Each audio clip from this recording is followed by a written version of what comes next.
nazotalawa asimakanisi sika mosusu yawe tala ngai petiaka na likambo na ngai oyo yebaka osape mitema bato sosola posa na ngai pekomisa ndoto na ngai realite yawe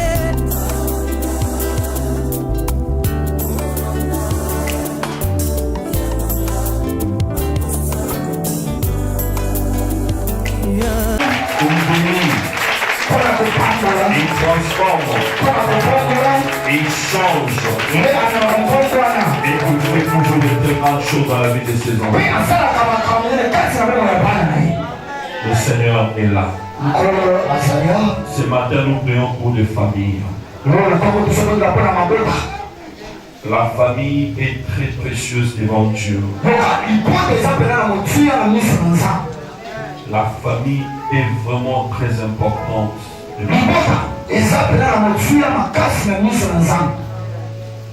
Les combats de ce moment, c'est les combats contre la famille. C'est pour cela que tu vois aujourd'hui, le diable est en train de changer la définition même de la famille. Qu'est-ce que Dieu avait, c'est que Dieu avait prévu auparavant. Dieu avait dit au début que la famille c'est un papa, une maman, et après la Bible dit multipliez-vous et des enfants.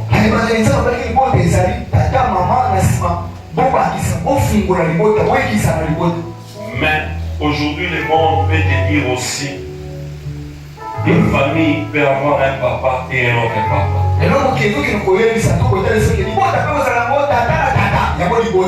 Alléluia. Une femme qui marie une autre femme. Il commence à tout changer. Parce que le monde veut détruire la famille.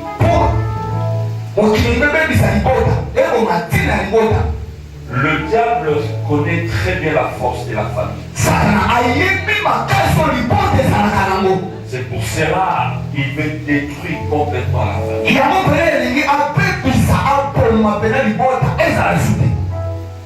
Il y a en Europe un mouvement qu'on appelle les féministes.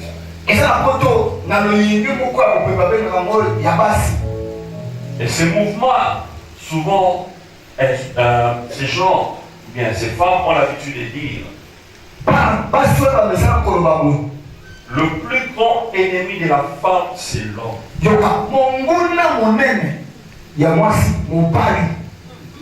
Alléluia. Ça, c'est les groupes de féministes. Alléluia. Ces groupes se trouvent en Europe, ces groupes se trouvent en Amérique. Et ces femmes disent le plus grand ennemi de la femme, c'est l'homme. C'est l'homme qui empêche la femme d'évoluer. Alléluia. Amen. Mais ce n'est pas ça. Bibliquement parlant, ce n'est pas ça. Si je te donne cet exemple pour que tu arrives à comprendre comment Dieu, comment le diable commence à détruire la famille.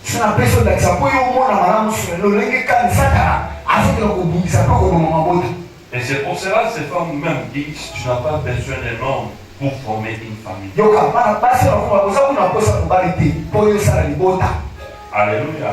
Amen. On en parlera. Amen. Amen. Et même aujourd'hui, les grands leaders politiques pour passer aux élections, tu dois être en accord avec les homosexuels. Alléluia. Alléluia. Amen. Le monde est détruit. Le monde est détruit. Le diable commence à détruire la famille. En Europe, Oh, bien-aimé, il y a beaucoup de choses qui se passent. Alléluia. Amen. C'est pénible de voir la manière dont les gens sont en train de divorcer. Quand tu te maries, on te dit déjà tu as 50% de chances de rester ensemble toute ta vie.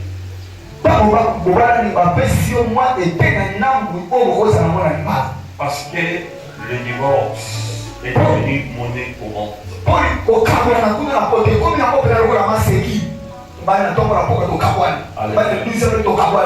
Oui, c'est vrai ça. Il y a des mariages de 2 jours.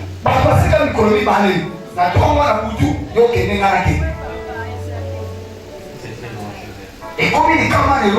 Le diable peut combattre la famille. Le diable peut combattre la famille.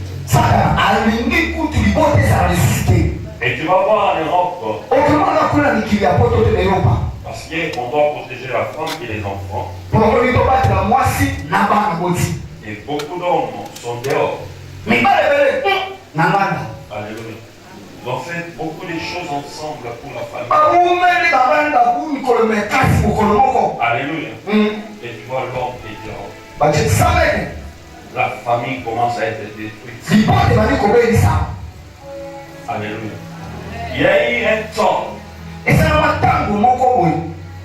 Et c'est comme ça, c'est aussi pareil en Europe. Alléluia. Mais aujourd'hui, les gens ont commencé à comprendre ces choses.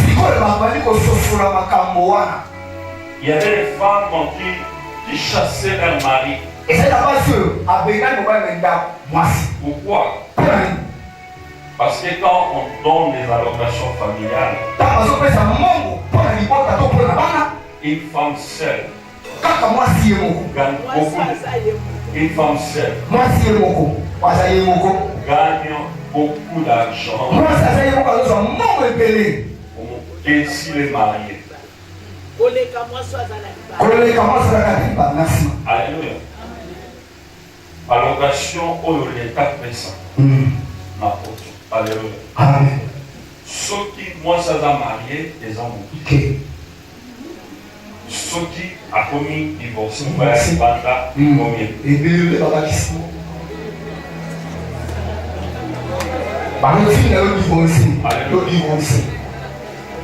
imaginez ce que comprendre les endroits. Alléluia. Amen. Moi, je suis pas allé parler à un autre. Attendez, parler à un autre. Parce que ceux qui ont marié les hommes, ceux qui ont commis divorce,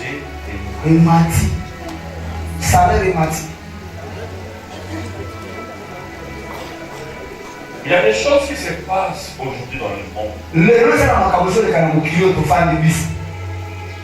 Et ces choses sont centrées contre la famille, en commençant par l'homme. Alléluia. J'ai aimé quand maman, au moment de la famille, elle a dit à papa, sois des mamans, je vais être.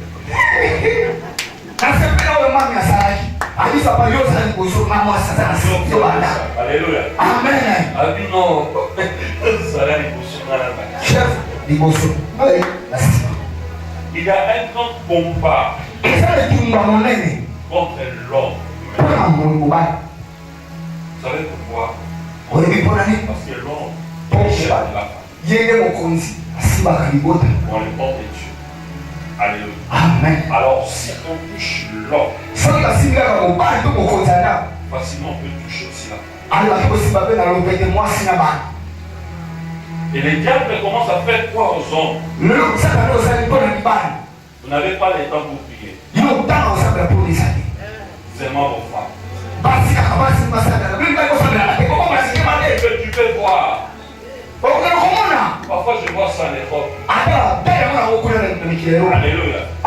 Tu vois un homme qui vient avec sa voiture, il laisse sa femme aller.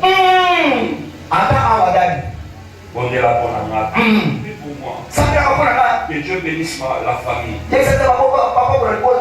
On va se voir. Je vais venir pour te prendre.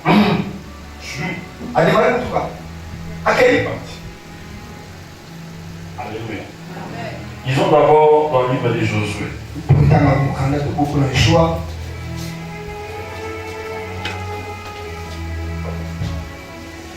Alléluia. Mais je bénis le Seigneur. Parce que ne l'ont pas assez bien à côté de la compréhension ça déjà. Car la compréhension mais ne l'ont pas compréhension. Alléluia. Alléluia. Josué chapitre 24. Amen. Les versets 14 et 15. Josué chapitre 24, versets 14 et 15. Maintenant, craignez l'Éternel et servez-les avec intégrité et fidélité. Faites disparaître le Dieu conservé au Père de l'autre côté du fleuve et en Égypte et servez l'Éternel. Et si vous ne trouvez pas bon de servir l'Éternel, choisissez aujourd'hui si voulez-vous servir. Ou le Dieu que servait vos pères au-delà du fleuve, ou le Dieu des Amoréens dans le pays de lequel vous habitez. Moi et ma maison, nous servirons l'Éternel. Seigneur Dieu, parle à ton peuple, délivre ton peuple, enseigne ton peuple. Et je sais que ce matin, tu délivres nos familles. Amen. Et je ne parlerai pas, mais que le Saint-Esprit parle. Amen. Au nom de Jésus. Amen. Amen. On va applaudir très fort pour les rois et les rois. Je vais donner un message et après on va prier. Bien-aimé, la personne qui a fait cette déclaration n'était pas une femme, c'était un homme. Il a pris la responsabilité spirituelle de sa famille. Oui, papa, tu es responsable de la famille. Peut-être tu crois que cette responsabilité, c'est seulement éduquer les enfants. Ça, c'est très bien, tu dois le faire. Nourrir la famille, c'est très bien, tu dois le faire. Mais tu as aussi cette responsabilité spirituelle. Alléluia. Amen. Et cette responsabilité spirituelle, beaucoup de papas n'en ont pas. C'est ce qui détruit la famille aujourd'hui. C'est ce qui détruit la famille aujourd'hui. Ève avait fait quelque chose qui était mauvais.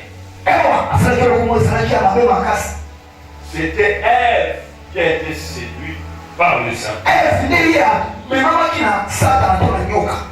Alléluia.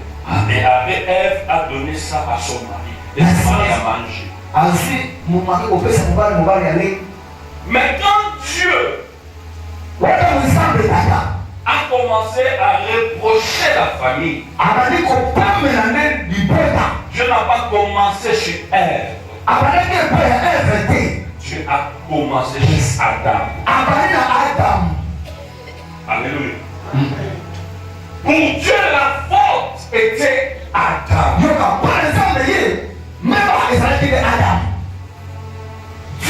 commencé à reprocher Adam.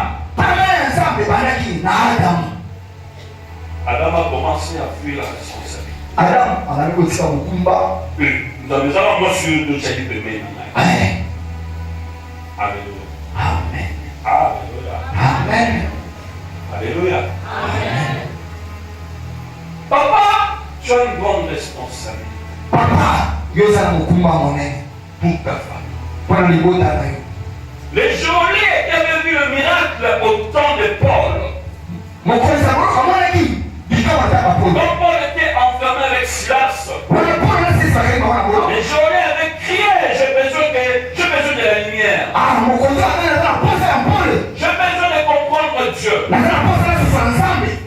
a dit crois au Seigneur Jésus, il va sauver toi et ta famille.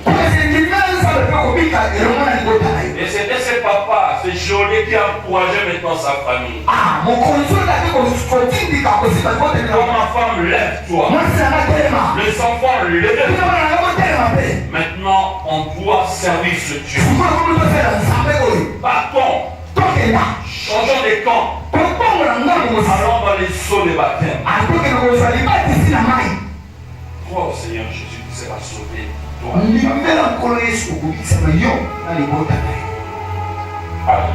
Amen. Est-ce qu'il y a un personne qui est sûr? Et quand le diable commence à attaquer l'homme, la famille commence à être déstabilisée. Oui, ton mari ne connaît pas Dieu. C'est toi qui connais le Seigneur. Alléluia. Lève-toi. Lève-toi. Déborah s'est levée comme une mère. Et tu vas voir, il y avait aussi un autre juge qui était à l'époque. Mais il avait peur. Déborah a vu ça. Déborah dit non. Je me lève comme une mère. Je me lève comme une mère. Et à partir de Déborah, Dieu avait délivré Israël. Tu as une grande responsabilité, toi, femme. Maman, Marie ne prie pas de chercher que Dieu arrive à gagner les cœurs de ton mari. Et tu dois comprendre que c'est réellement un grand combat. Alléluia. Alléluia. Amen. Je sais que Dieu est prêt pour faire des très grandes choses. Il n'y aura même plus de condamnation dans ta famille. Le Seigneur va délivrer ta famille. Le Seigneur va délivrer ton mari. Et le Seigneur va délivrer tes enfants. Alléluia. Amen. Tes enfants seront délivrés au nom de Jésus. Ton mari sera délivré au nom de Jésus. Ta femme sera délivrée au nom de Jésus.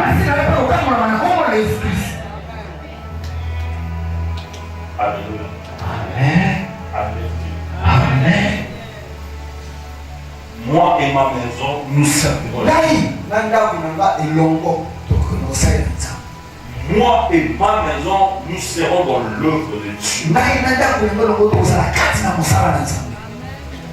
Amen. Amen. Que l'Éternel soit toujours avec ta famille. Et rien de mauvais se passe dans ta famille. Et Dieu va protéger ta famille sur tous les plans. Dieu va protéger ta famille sur tous les plans. Alléluia. Dans la famille, tout le monde hérite le nom du papa.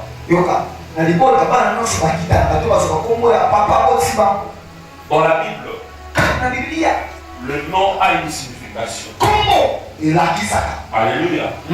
Alléluia. Et cette signification, c'est aussi spirituel. Et tu vas voir, tout le monde dans la Bible marchait comme son nom. Donc tu es comme ton nom. Selon la Bible. Automatiquement, Dieu te fait voir. C'est toi qui transmets l'héritage spirituel à la famille. Alléluia. C'est toi qui transmets l'héritage spirituel à la famille. Alors, quel héritage spirituel tu es en train de transmettre à la famille? Yes.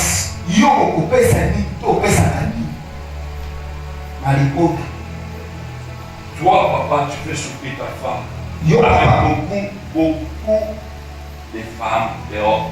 Yo papa nyoko la mama na ndako tala mama kamu libani. Évitez que yo kombo tiba la base.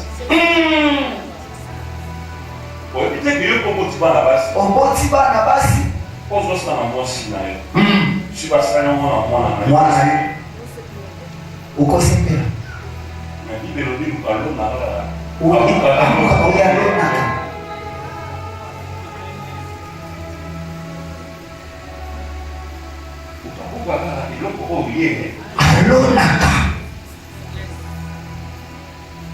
Mais si toi tu amènes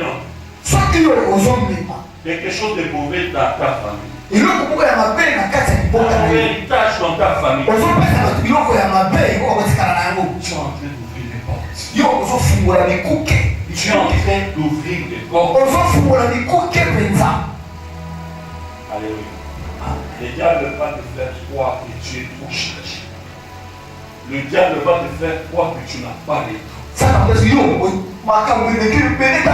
diable va te faire croire que tu ne peux pas le faire. Mais quand un papa commence à se mettre debout, quand un papa commence à se mettre debout,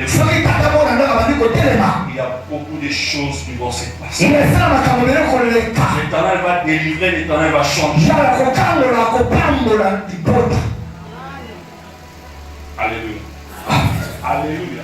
Parce que c'est toi qui transmets l'héritage spirituel. Amen. Dieu m'y est placé. Dieu m'y est placé pour détruire les fondements. C'est pour cela, si toi tu n'arrives pas à comprendre ta responsabilité, le diable peut prendre Alléluia. Le diable peut prendre l'élément.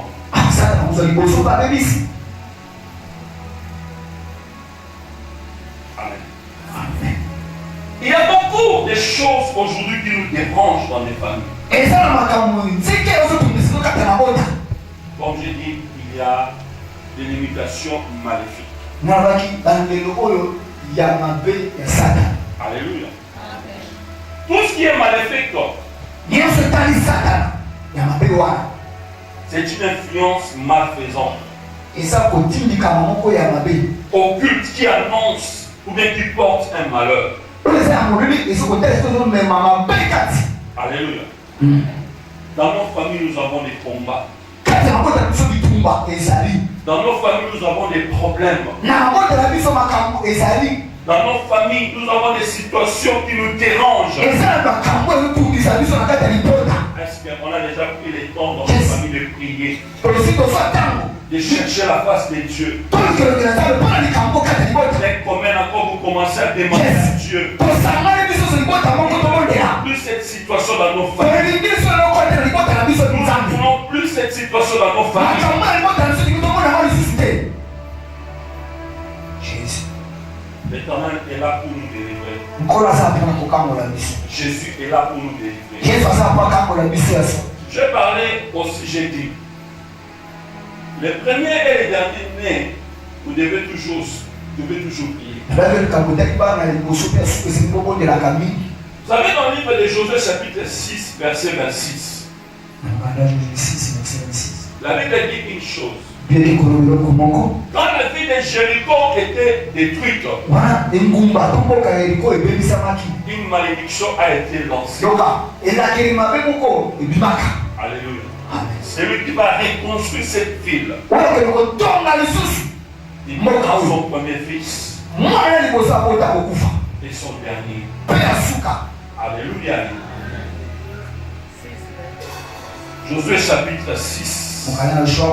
26. Mais si tu parles dans le livre de 1 roi 16, 16.4, je crois. Alléluia. Vous allez voir qu'il y avait un roi qui a essayé de rétablir, de reconstruire la ville de Jéricho. Il avait payé le prix. Son premier était parti. Et son dernier aussi était parti. C'est pour cela qu'il va voir, même laissé en Égypte, on avait visé le premier.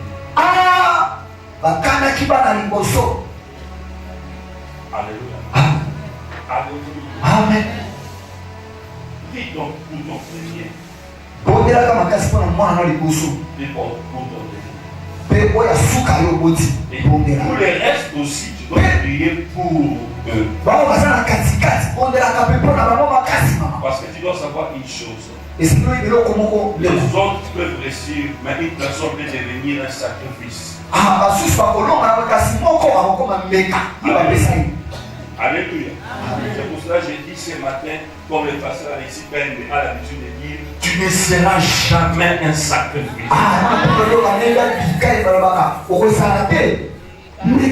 Alléluia.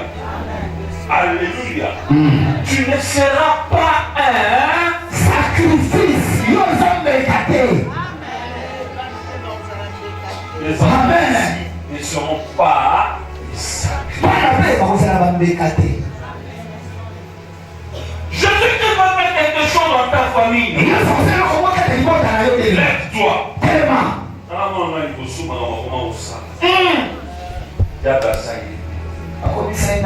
Alléluia. Alléluia. Parce que vous avez exemple, il y a les bébés bâtis par alors si tu n'as ciblé automatiquement,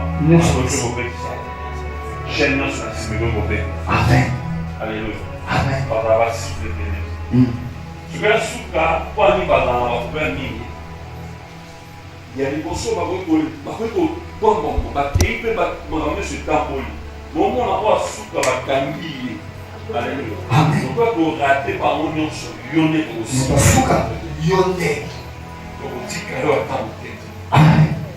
Alléluia.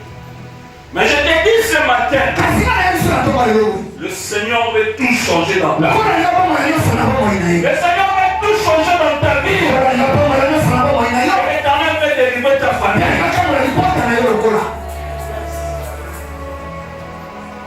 Jésus-Christ est là à côté de nous. Le Tout-Puissant est là à côté de nous. Le Seigneur des Seigneurs est là à côté de nous. Tu ne seras plus dans le malheur. Tu ne seras plus dans la malédiction. Mais l'Éternel te protégera. Jéhovah Jireh te protégera toujours. Proverbe 26, la Bible dit la malédiction sans cause n'a point de fin. La malédiction cherche toujours des causes. Bien aimé, si tu es maudit,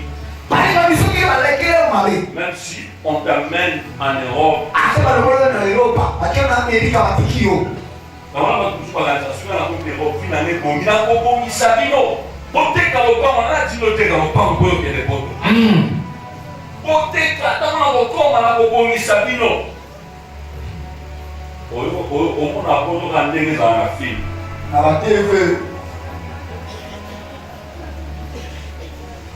alléluia. Ceux qui signent ça, ils vont dans la même distance.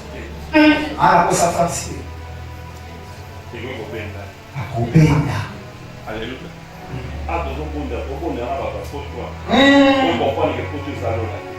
Nous avons des problèmes que nous cherchons sur devant Dieu.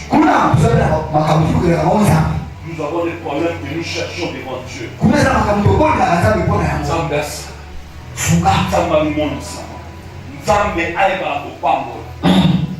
Alléluia. Amen. D'ailleurs, je peux te dire, Dieu peut te bénir partout. Alléluia. Dieu peut te bénir en Kinshasa. Il peut aussi te bénir en Europe. Partout. Même en Asie. Même en Chine, Dieu peut te bénir. Même en Bandundu, Dieu peut te bénir. Comment vous poussez à la Kinshasa? Comment vous nous allez pas pour les arrêter? Quand vous allez mon aboyer. Attends, vous allez pas pour la lune. Il n'y a pas qui ça dans mon aboyer.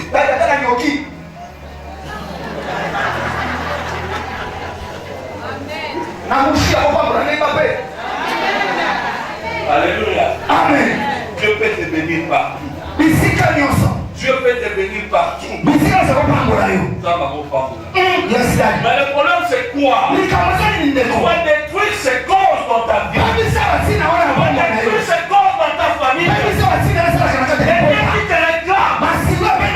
Rien qui te réclame. Toutes ces choses doivent être détruites. Alléluia. L'Éternel est à côté de nous. Alléluia. Amen.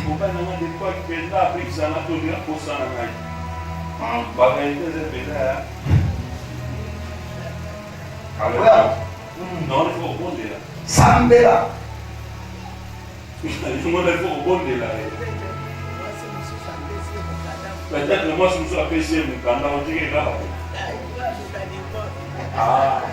Il faut maintenant poser si c'est divorce, moulaï, pour se voir organisé. Ah, on est là. Yes. On est là. Amen. On est là dans nous. Yes, Daddy. Alléluia. Amen. Tu as besoin de chercher la délivrance sur tous les plans de ta vie.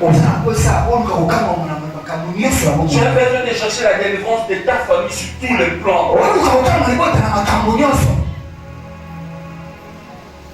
Noma samba, wapi? Samba kwa. Aite. Ah. Après tu vas témoigner à moi dans la commission samba. Ndela mo balinga ko kende. Alléluia. Na ko beta mo ko na ko kende. Alléluia. Amen. Nzamba sali ngulu pasove mwana mwana kende na. Amen. Pas pour le soir qui est là, on va couper la maille. Ah. Parce qu'on fait la maille, quoi, il va aller dans le qui va se louper. Ah, sur la Bible. Ah, Jésus, ça fait mal. Et ça la passe dans mon thème. Ça fait mal. Et ça la passe. Pour nous, on va faire un Maroc. Ça fait mal. Angela Maroc, on y va se couper. Alléluia. Amen. Ça fait mal. Et ça la passe. Ça fait mal. Et ça la passe. Nous avons une équipe à la faculté de médecine.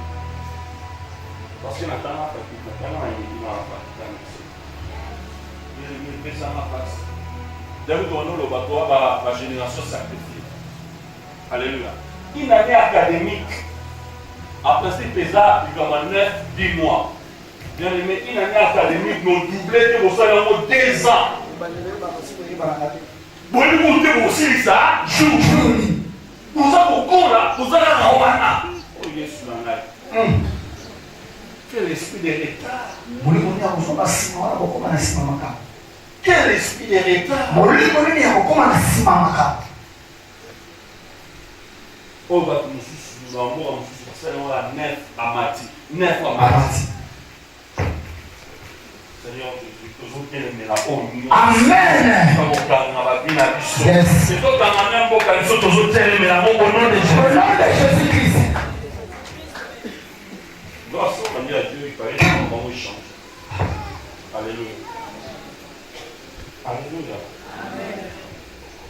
Mais je te dis ce matin, l'Éternel veut faire quelque chose pour toi. Peu importe le combat de ta famille, Jésus veut faire quelque chose. Alléluia. Peu importe le problème de ta vie, l'Éternel veut faire quelque chose. Dans le livre de Nombre 23, Nombre chapitre 23, du verset 18 jusqu'au verset 23. Au moment où on cherchait le malheur contre Israël, Dieu a dit, je ne suis pas un homme pour mentir, ni un fils de l'homme pour se répandre. Rien en Israël. Toi, madame, tu cherches la destruction d'Israël. Tu as déjà protégé Israël. Et rien ne se passera contre Israël. Tu as déjà protégé ta famille. Maintenant, c'est le temps où le temps commence à protéger ta famille. Tu ne toucheras plus ta famille.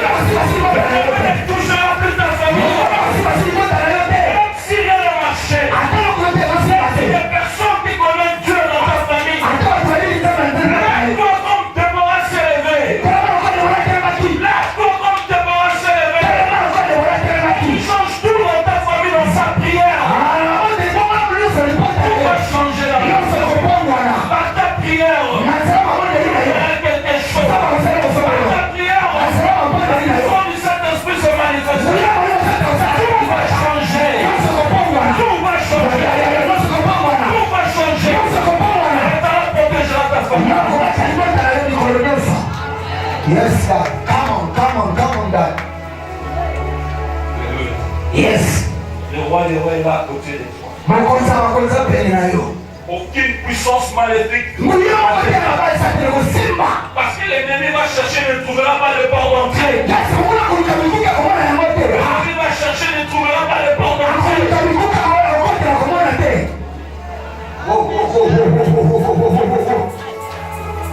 Il ne trouvera plus le port d'entrée. Jésus-Christ est là. Le Seigneur des Seigneurs est là. Maintenant qu'il y a le port d'entrée dans ta famille. Alléluia. Tu dois savoir une chose, bien-aimé. Dieu, quand il fait des choses dans la vie de ses enfants,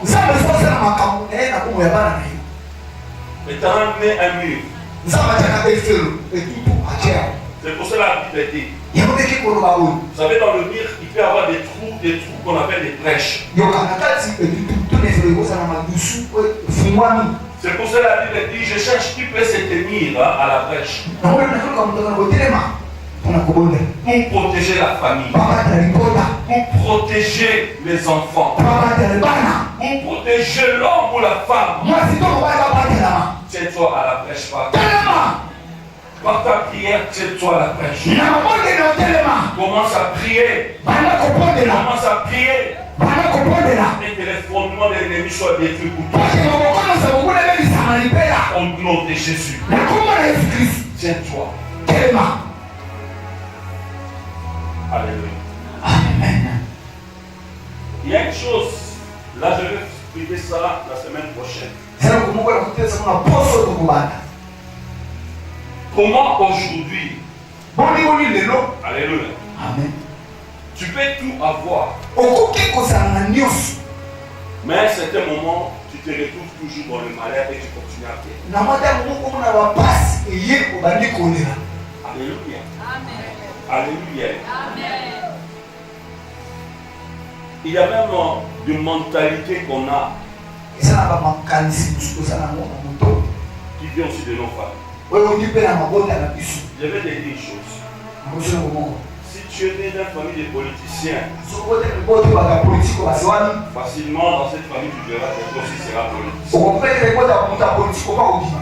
Si tu es né d'une famille où il y a un joueur, facilement tu verras dans cette famille qu'il y aura aussi un joueur qui va sortir.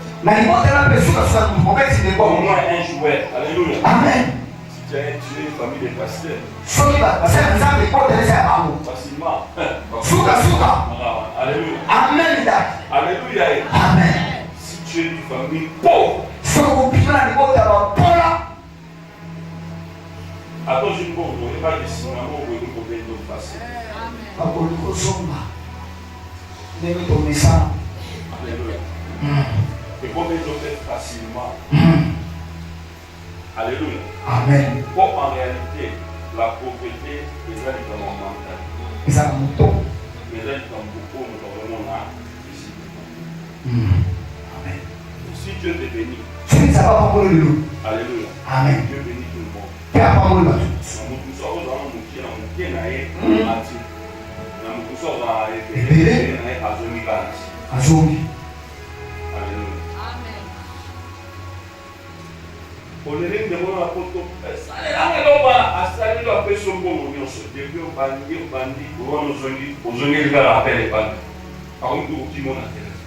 Répondez. Pose la réponse. Vous êtes bien la famille. Vous avez bien la famille. Alléluia. Amen. Si vous avez aussi, si vous avez un porte à la porte. Vous avez combien de millionnaires dans la porte? Vous avez un millionnaire. Alléluia. Amen. Alléluia. Amen. Alléluia. Amen. Même en Europe, les gens font des grèves. Parce qu'ils ont réclamé plus de mots, ils ont. Vous vous dites que partout ça chauffe. Alléluia. Partout ça chauffe. Il y a des gens qui revendiquent leur droit. Moi je viens du Royaume-Uni. Non, je n'ai pas de Brexit. Mouvement Brexit aujourd'hui. Alléluia. bango bamoni ke non bato bota libanda bango bazodonda awa so liye todonda te. Alléluia. Mais en réalité bino likona avantage wana faut limiter. Ndenge mutu auti terrain odonda awa ndenge mutu auti français odonda awa. En fait c'est quoi? C'est un problème de mentalité. Alléluia. Alors tout à fait ça va parler. Brexit. Dieu est là à côté de toi. Jésus est là à côté de toi. Aucune condamnation de ta aucune condamnation de ta famille est possible. Amen.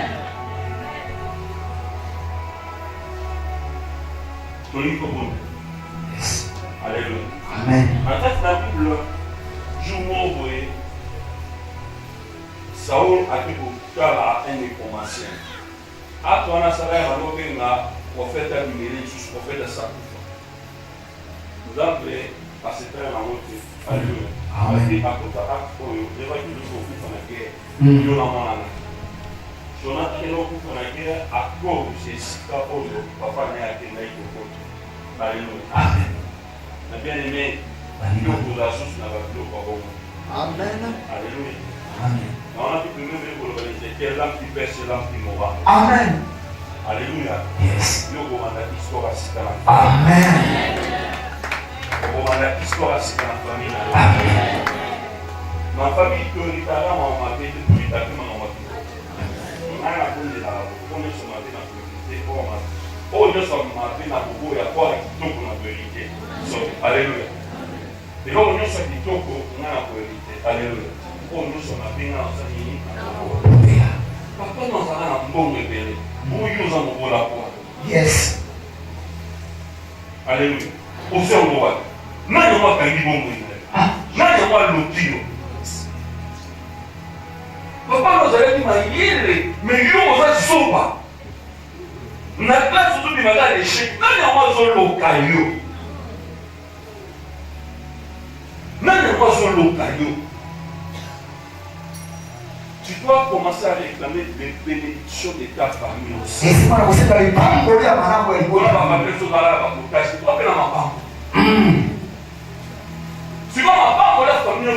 réclamer en quoi? Yes. Alléluia.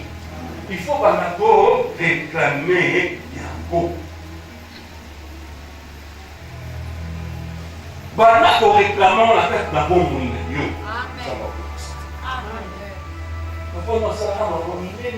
Maman mais yo tande ni okun si tu vas dans la tout là mais pas on m'appelle tata ya no. Amen.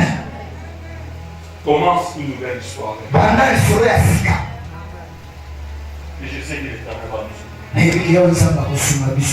Et ce matin Dieu va te libérer. Quelle que soit la maladie. Amen. Peut-être dans ta famille, tout le monde souffre de cette maladie. Mais l'Éternel te dit, tu seras la première personne qui va tout changer. Alléluia. J'ai aimé les témoignages d'un pasteur que je respecte beaucoup et je connais en force. Un jour, il est venu et il nous a prêché aussi à Liverpool. Il disait, dans la famille, si tu es un garçon, arrivé à l'âge de 40 ans, tu vas mourir. Tu vas mourir. Tu vas mourir. Il a vu de ce yeux comment les hommes mouraient. Vraiment cet âge de 40 ans. Et lui aussi en Europe arrive à cet âge. Il est retrouvé à l'hôpital. C'est terrible. Il a cherché la face de Dieu. Il a cherché la face de Dieu. Seigneur, tout doit être changé. La nation de la famille. Dieu avait tout changé. Il est toujours vivant. Il est toujours vivant. Comme santé. L'Éternel est en train de le protéger. Dieu le protège. Et Dieu continue à le protéger. Et il dit à son jeune frère, Si tu arriveras, l'Éternel est là, il est ton secours. C'est fini la condamnation de la famille. C'est fini la condamnation de la famille en vente de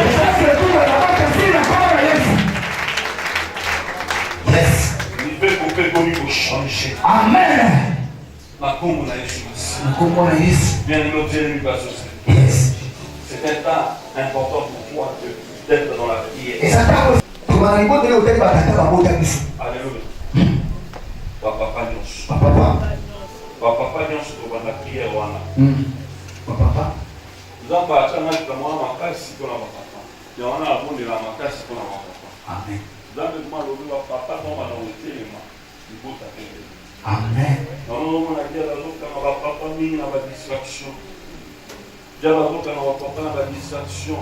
Et dia ba to luka na même bosui na malenge bele. Parce qu'il y a une simbié et pour ça pour moi ma casse. Alléluia. Donc c'est pas si papa maman vous n'a double ma bonne. Alléluia. On a il faut compter les maman casse. Pasteur. Ce qui peut papa ma bonne délimuté. Maman ça la kidoki. Maintenant c'est la vérité. Amen. Toi on nyonga bana. Na ndenge mo pour sakana terre. Na yi papa. Na yebana bakome victime ya idoki ya mwasi. Même ma soki pe mosa so sabe. Asa capable alongola libota na ye na maboko ya Nzambe. Lelo pe to changer manière à kubonde. Amen. Biso to bondela par rapport na papa. Biloko yekanga ba papa o tala kanga ba papa batele mate surtout bano bazawa. Asa victime na bodoki ya mama. Asa victime à la famille, aux orphelins, nous tirons na papa, maman qui, nous t'avons besoin de la bonne à Zadi. Yo moko pe orphelin na autre distraction moko. Ya ko saka na tedo distraction. Comment yo ko bima na kati na makambo? Comment yo ko bima na kati na makambo? Alors pasteur le bito ba na ko bonne la bonne papa. C'est vrai tout man ça va on a trop na ça. Même dans les églises, ceux qui ont papa m'a télémi, ils signent la stabilité. Amen. Même dans la carte de la bande, les gens qui ont pour aller à ma boda, papa va vendre.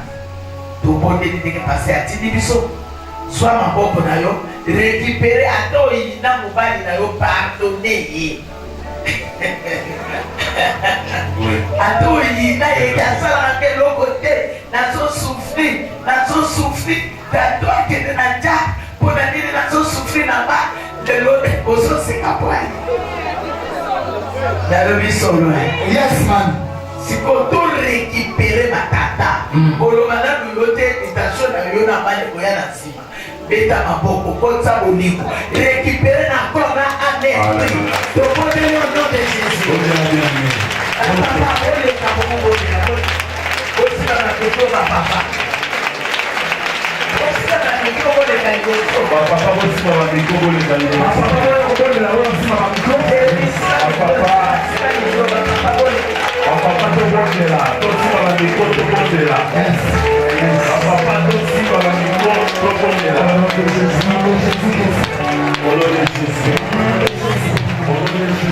ole Jésus papa to sika na toto bonde la santé la commande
Je prends le pouvoir de ma famille. Je prends l'autorité de ma famille. Je prends l'autorité sur ma femme, sur mes enfants. Demandez ma papa. Au nom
Seigneur Dieu de gloire, Jéhovah Jireh, Jéhovah Shammah, natiki ba papa na maboko. Nzambe nazomona makambo mingi likolo ba papa, ba jeune frère na oisika. Bango bapambwami na nyonso au nom de Jésus. Otelemisi bango spirituellement na mabota na bango. O nyonso kuna ala koluka komema kati na bango kofe kwa na bango mpe bango bazonga nsima bapesa place nano bajusu na famille bakondela me nzambe tochange likambo wana au nom de Jésus. Papa nyonso awa atelemi mpo na libota na ye ndenge Jésus atelemaki. Papa nyonso awa atelemi mpo na libota na ye ndenge Jésus atelemaki. papa nyonso na oyo esika atelemi mpona libota na ye. Seigneur Dieu de gloire, toboyi lobi oyo kotuna biso ndenge otunaki Adamu.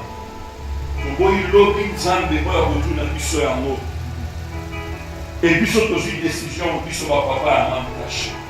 Tozotelema Éternel Dieu. Tozotelema o Jéhovah Jireh. Tozotelema o le Seigneur des Seigneurs.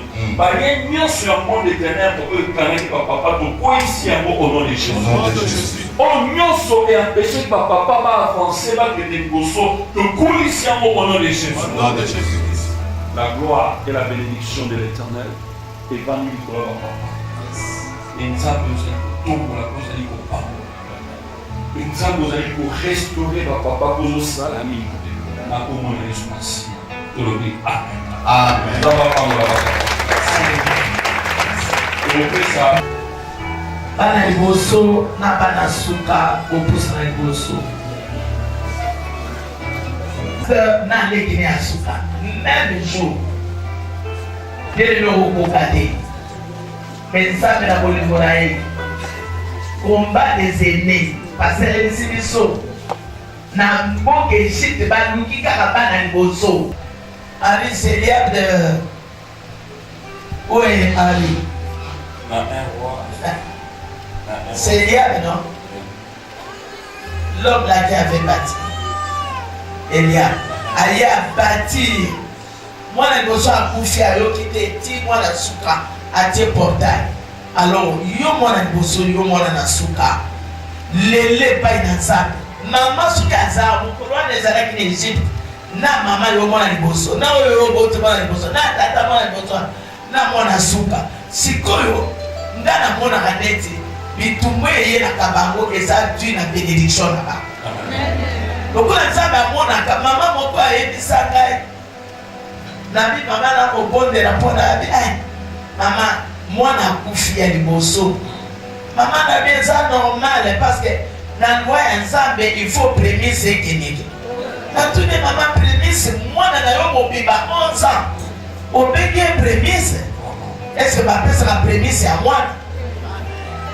Alors biso tozobondela loba makambo nyonso baloba mabe likolo na nga mwana liboso nga mwana suka lelo nasosodola malédiction oyo ngai bénédiction ezokotama soa maboko bana kokotela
Seigneur Dieu, la bonne pour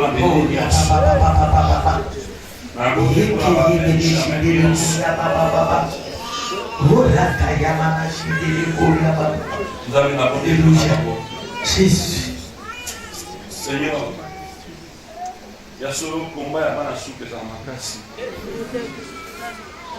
Moi, si pour Rachel, Jacob Alina, comme Rachel, quand ma botte à Benjamin, a été sous la vie. Au bout de Benjamin, j'ai eu ce moment où Rachel a pingaki. On est là pour combat à la soupe.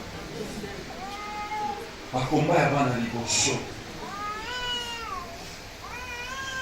Mais ne peut pas le bien aimé, en Égypte, tout le monde a dit, Bana liboso, peut-être, Osra et la famille, mais on dirait, ils ont tambouré. Peut-être, dans la famille, papa nous croit en Ayoté. Vous avez aimé, fille aimée, la famille. Moi, on a divorcé la base. Vous avez aimé. Même moi, on a divorcé la base. Vous avez aimé. Tu as une responsabilité. Vous avez aimé. Vous avez aimé. Peut-être que nous avons attaqué au corps à détruire, à bénir. Nous sommes ici.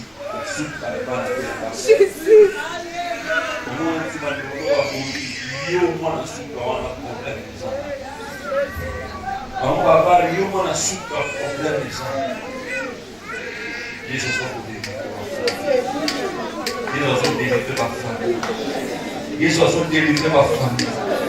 Au nom de Jésus, au nom de la condamnation.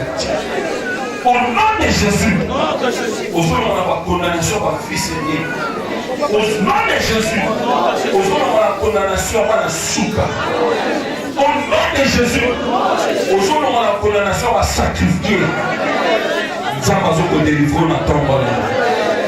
Nous avons délivré la tombe. Il y a un son de délivrance au nom de Jésus. Le son de délivrance au nom de Jésus. Le son de délivrance au nom de Jésus. Le son de délivrance au nom de Jésus. Le son de délivrance au nom de Jésus. Le son de délivrance au nom de Jésus. Le son de délivrance au nom de Jésus. Bachène les autres dans le moment où la communauté. Bachène les autres dans le moment où la communauté. Bachène les autres dans le moment où la communauté. Bachène les autres dans le moment où la communauté. Bachène les autres dans le moment où la communauté. Le Seigneur est en train de te délivrer. Jésus est en train de te délivrer. Le roi des rois est en train de te délivrer. Bachène les autres dans le moment où au nom de Jésus. Bachène les autres dans le moment où au nom de Jésus. Bachène les autres dans le moment où au nom de Jésus. Le Seigneur est là. Jésus est là. Jésus est là. Reçois ta délivrance au nom de Jésus. Reçois ta délivrance au nom de Jésus. Au premier, fils aîné exceptionnel. Fille aînée exceptionnelle. Fils cadet exceptionnel. Fille cadette exceptionnelle. Au premier, moi, la mort exceptionnelle. Yoda sacrifié à famille. Au premier, moi, la mort exceptionnelle. Au nom de Jésus. Au nom de Jésus. Au nom de Jésus. Va me restaurer mon nom. Yo maman le lit pour la banane na yo. On le dit pour la mona na liboso. Wana mwasi wana zole la bonne na ye. Tike tizamba sana bomo. Tizamba sana bomo ina ye. Tizamba sana bomo ina ye. Tizamba sana bomo ina ye. Tizamba sana bomo ina ye. Tizamba sana bomo ina ye. Tizamba sana bomo ina ye. Tizamba sana bomo ina ye.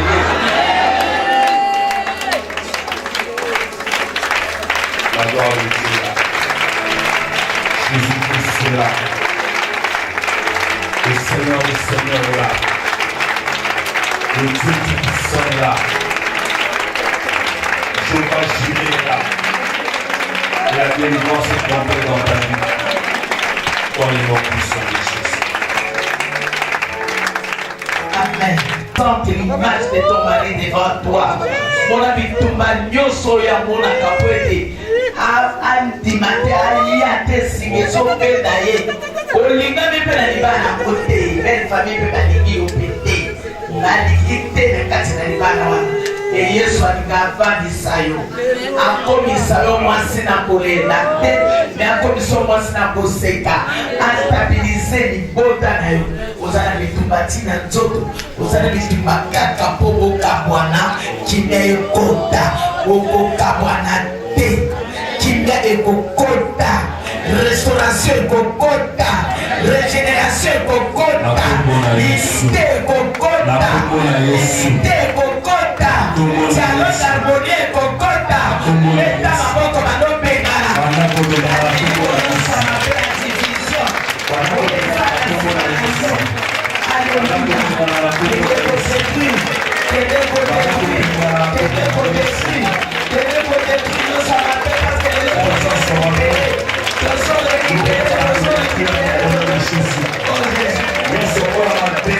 Nous sommes détruis au nom de Jésus.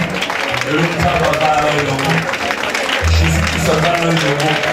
Délivrance à la famille. Délivrance à la famille. Délivrance à la famille. Dans la d'autres c'est délivrance.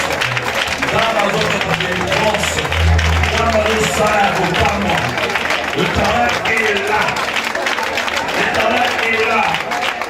Le travail est là. Jésus.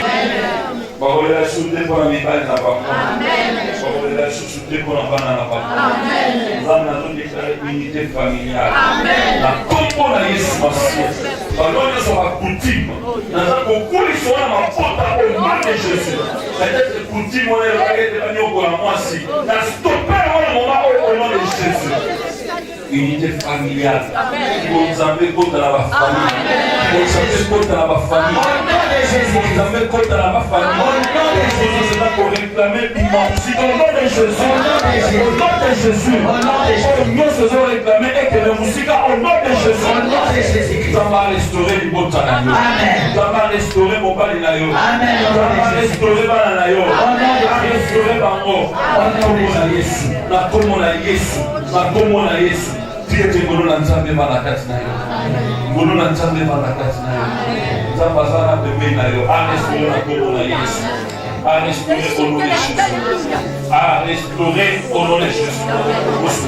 À restaurer au nom de Jésus. À restaurer au nom de Jésus. Zambé a restauré la combo de Jésus. Zambé a restauré au nom de Jésus. Je déclare la restauration. Il y a ma faute à la combo de Jésus. Je déclare la restauration à la combo de Jésus. Au nom de Jésus. La déclaré restauration na kombo na Yesu Masiya. Que Dieu restaure au nom de Jésus. Mon nation mio selon moi. Na niveau libota na kombo na Yesu Masiya. Je déclare la restauration au nom de Jésus. Bien-aimé, on te va na sima na sobonela. Bapesi message na servant de Dieu. Je déclare qui a donné ma bota mosusu. Satana kotisi koyebisa na bana po basunga baparent te mama bisiko osali bondela mpo na bana na yo bana no bakomona misere ya mama ya papa me satan akotisi bango motema makasi po basunga baparent te yo ozobondela na mfulu yo ozobondela liboso mpo na bana na yo babwaka yo te pataki bazobondela mpo na babasi awa bondela peta maboko bondela au nom de Jésus.